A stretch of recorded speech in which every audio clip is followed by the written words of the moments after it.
Vote जिहाद आप बार बार कह रहे हैं, तो क्या वोट का धर्मयुद्ध कहने वाले देवेंद्र फडणवीस भी ये मानते हैं कि योगी आदित्यनाथ का बटेंगे तो कटेंगे नारा या प्रधानमंत्री नरेंद्र मोदी का एक है तो सेफ है नारा ही आपको महाराष्ट्र जिताएगा? ये आपके लिए एक सूत्रधार नारा है महाराष्ट्र के चुनाव में? देखिए, महाराष्ट्र तो हम जीतेंगे हमारे काम के आधार पर, हमारी स्कीम्स के आधार पर, और मोदी जी ने जिस प्रकार से महाराष्ट्र को मदद की है, जिस प्रकार से महाराष्ट्र को योजनाएं दी है, उसके कारण हम महाराष्ट्र जीतेंगे। लेकिन हाँ, जब सामने से समाजों को बांटने की कोशिश चल रही है, हमारे सारे समाज छोटी छोटी जातियों में बंट जाए, इस प्रकार का प्रयास चल रहा है, ऐसे समय योगी जी ने जो कहा बटेंगे तो कटेंगे, ये तो भारत का इतिहास है। भारत जब भी भाषाओं में बटा है, प्रांतों में बटा है, जब भी भारत जातियों में बटा है, तब तब भारत गुलामी में गया है। जातियों में बटने के कारण ही हम गुलामी में गए। तो जब गुलामी में गए तो हम लोग कटे भी है, भारत भी कटा और भारत की जनता भी कटी है।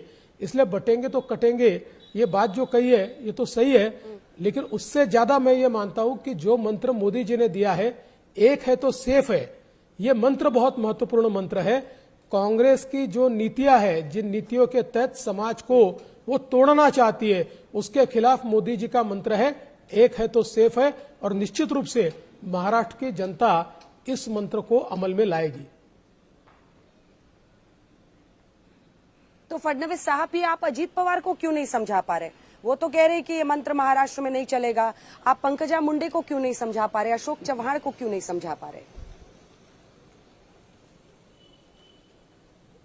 देखिए, मैं बहुत साफ शब्दों में कहता हूं, अजीत पवार जी और अशोक चव्हाण जी ये एक अलग विचारों से आए हुए हैं। तो अभी भी कई बार मुझे ऐसा लगता है कि जिन विचारों से वो आए, उन विचारों ने जो एक सूडो सेक्युलरिज्म उनके दिमाग में डाला हुआ है, कभी कभी वो उभर कर बाहर आता है।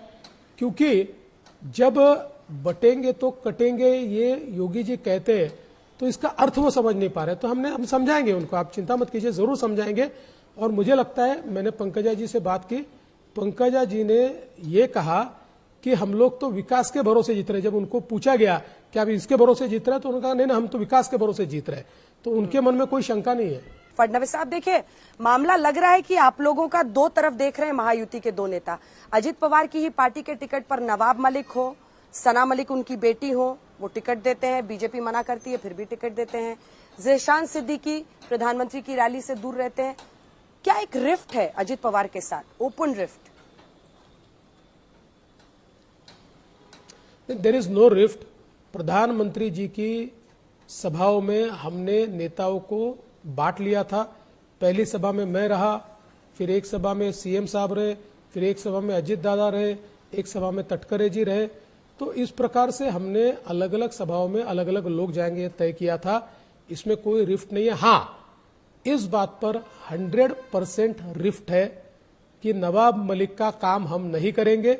हमने स्पष्ट शब्दों में कहा था कि नवाब मलिक को टिकट मत दीजिए, फिर भी उन्होंने दिया, तो हमने वहां पर शिवसेना का फॉर्म भरा है, हम शिवसेना का काम करेंगे।